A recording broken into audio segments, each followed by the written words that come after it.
चलिए अब समझते हैं हाइड्रोलॉजिकल साइकिल के बारे में। तो ये हमारा फर्स्ट टॉपिक है इंट्रोडक्शन का, हाइड्रोलॉजिकल साइकिल।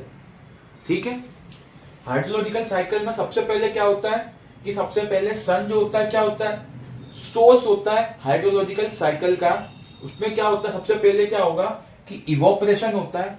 आप सबने पहले पढ़ा होगा बचपन में हाइड्रोलॉजिकल साइकिल, जिसे कि बचपन में हम वाटर साइकिल के नाम से भी जानते थे।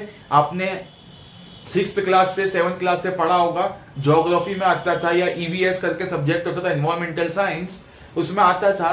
तो ये वही चीज है, बस इसके कंपोनेंट्स थोड़े से आपको ब्रॉड करके समझाया जा रहा है। तो इसे हम यहाँ पर क्या बोलेंगे, हाइड्रोलॉजिकल साइकिल के नाम से इसे जानेंगे। यहाँ पर इवोपरेशन हो रहा है, उसके बाद क्या होगा, सबसे पहला कंपोनेंट इवोपरेशन हो रहा है। उसके बाद चीज क्या हो रही है, प्रेसिपिटेशन हो रहा है। इवोपरेशन हो रहा है कि कोई से मतलब जो भी वाटर बॉडी है वहां से क्या हो रहा है, पानी वेपर बनकर ऊपर जा रहा है। क्यों? क्योंकि सन है, सन में क्या है, हीट के रेडिएशन है, इसके कारण पानी क्या हो रहा है, जितना भी अर्थ सरफेस पर पानी है वो क्या हो रहा है, ऊपर इवोपरेशन होकर इवोपरेट हो रहा है। उसके बाद क्या होगा, प्रेसिपिटेशन होगा। प्रेसिपिटेशन मतलब क्या होता है कि बारिश आना को क्या बोलते हैं, प्रेसिपिटेशन बोलते हैं। ठीक है, उसके बाद क्या होता है, प्रेसिपिटेशन के बाद, प्रेसिपिटेशन मतलब क्या होता है पहले ये पूरा समझ लीजिए। प्रेसिपिटेशन मतलब किसी भी फॉर्म में बारिश का आना, किसी भी फॉर्म में पानी का हमारे अर्थ की सरफेस पर आने को क्या बोलते हैं, प्रेसिपिटेशन बोलते हैं। उसके बाद यहाँ पर क्या होगा, प्रेसिपिटेशन होगा तो यहाँ पर एक वाटर का लॉस भी होगा। ठीक है, एक लॉस होता है जिसको बोलते हैं इंटरसेप्शन। क्या बोलते हैं दोस्त, इंटरसेप्शन। इंटरसेप्शन मीन्स क्या होता है, यहाँ पर इंटरसेप्शन होता है कि या तो घरों की छत पर या पेड़ों की डालियों पर पानी जो होता है इकट्ठा हो जाता है और वो कुछ समय बाद या 1 घंटे 2 घंटे या 2-3 दिन बाद क्या होता है, अर्थ की सरफेस पर आ जाता है। या तो फिर क्या होता है कि वहीं से क्या होता है, इवोपरेट हो जाता है एटमॉस्फेयर में।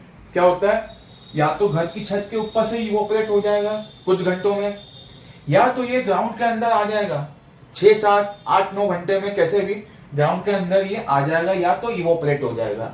ये क्या होता है, इंटरसेप्शन होता है।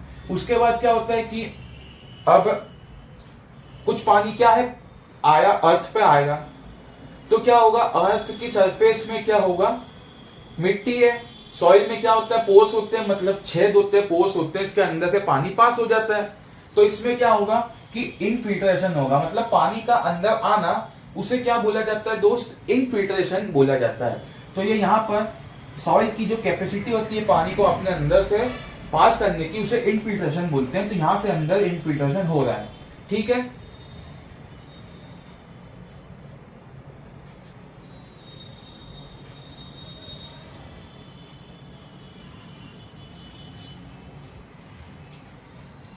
अब क्या होगा, कुछ पानी क्या होगा, अर्थ की सरफेस के अंदर नहीं जाएगा, अर्थ की सरफेस पर बहेगा और बहकर कहां चले जाएगा, कोई भी वाटर बॉडी के अंदर चले जाएगा, वाटर के चैनल के अंदर चले जाएगा।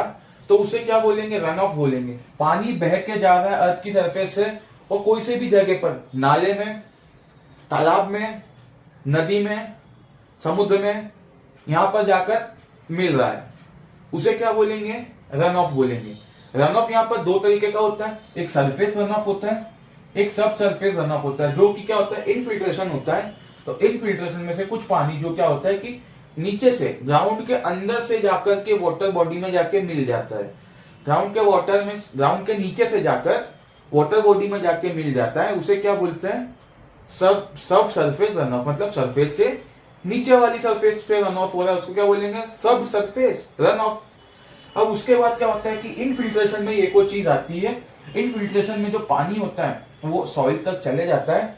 उसके बाद कुछ पानी क्या होता है, फोर्स लग रहा है, जैसे कि देखो बारिश आ रही है, पानी यहाँ पे इकट्ठा हो गया और बारिश आई, पानी ने और फोर्स लगाया, तो पानी धक्का लग लग के नीचे चले जाता है यहाँ पर वाटर टेबल पे। वाटर टेबल मतलब क्या होती है, जहां पर एक बेस वाटर होता है नीचे, कुछ गहराई के बाद वाटर टेबल आ जाती है ना, तो वाटर टेबल तक पहुंच जाता है पानी, वाटर टेबल के अंदर उसके वाटर टेबल को बढ़ाना चालू कर देता है। तो उसे क्या बोलते हैं, डीप परकोलेशन। ठीक है, इनफिल्ट्रेशन और परकोलेशन में आपको डिफरेंस समझ में आएगा थोड़ा आगे वाली वीडियोस में। ठीक है, पर अभी समझ लीजिए इन्फिल्ट्रेशन क्या होता है, डीप परकोलेशन क्या होता है। अब यहाँ पर क्या होता है कि आपने देखा होगा कि कुछ नदियां हैं, वो मतलब साल भर पूरा उसका क्या होता है, बहती रहती हैं। तो उसमें क्या होता है, उसका एक बेस फ्लो होता है। तो यहाँ पर एक और तरीके का रन ऑफ भी होता है, बेस फ्लो होता है। जो वाटर टेबल होता है, वो हर नदी के पास क्या होता है कि वाटर टेबल नहीं होता, कुछ कुछ नदी के पास अपना खुद का एक बेस फ्लो होता है, यानी वाटर टेबल होता है। तो वहां से वो पानी प्राप्त करती जाती है, और ऐसे करके यहाँ से वाटर टेबल के नीचे से भी बेस फ्लो होता रहता है। ठीक है। अब इसके बाद एक और चीज होती है, डिस्पर्जन। डिस्पर्जन क्या होता है कि अपन रोड पे छोटे छोटे गड्ढे हैं, डीचेस हैं, या छोटा चीज गड्ढे वड्ढे हैं, ठीक है, अगर वो भरा जाते हैं यहाँ पर पानी की वजह से, रन ऑफ से यहाँ पर गड्ढा भरा जाता है, इसको क्या बोलते हैं, डिस्पर्जन। और क्या होता है, यहीं से क्या होता है, पानी इवोपरेट वापस से होना चालू कर देता है। तो ये थी वाटर साइकिल। ठीक है। और इसका जो स्टार्टिंग पॉइंट होता है वो क्या होता है, ओशियन। ओशियन से ही सबसे ज्यादा इवोपरेशन होता है। ठीक है। और इसका जो सोर्स होता है वो होता है सन। सन क्या होता है, सोर्स होता है। अगर सन नहीं होगा तो वाटर साइकिल नहीं होगी, हाइड्रोलॉजिकल साइकिल नहीं होगी, और ओशियन स्टार्टिंग पॉइंट है, क्योंकि सबसे ज्यादा इवोपरेशन ओशियन से होता है। तो अब देखते हैं कंपोनेंट्स ऑफ हाइड्रोलॉजिकल साइकिल। अब देखते हैं कंपोनेंट्स ऑफ हाइड्रोलॉजिकल साइकिल। तो यहां पर कंपोनेंट्स होते हैं इवोपरेशन, प्रेसिपिटेशन, इंटरसेप्शन, इनफिल्ट्रेशन और रन ऑफ। तो ये 5 क्या होते हैं, इसके क्या होते हैं, कंपोनेंट्स होते हैं। किसके, हाइड्रोलॉजिकल साइकिल के 5 कंपोनेंट्स होते हैं। और इन सब के बारे में आपको जानने को मिलेगा अलग अलग चैप्टर्स में। इन सब के अलग अलग चैप्टर्स होते हैं, अलग अलग टॉपिक्स होते हैं। तो यहाँ पर डिटेल में नहीं जाएंगे, आपको थोड़ा समझा दिया है। ये जो 5 क्या होते हैं, हाइड्रोलॉजिकल साइकिल के कंपोनेंट्स होते हैं। तो आज की वीडियो में इतना ही, मिलता है अगले वीडियो में, तब तक के लिए बाय बाय, जय हिंद, वंदे मातरम।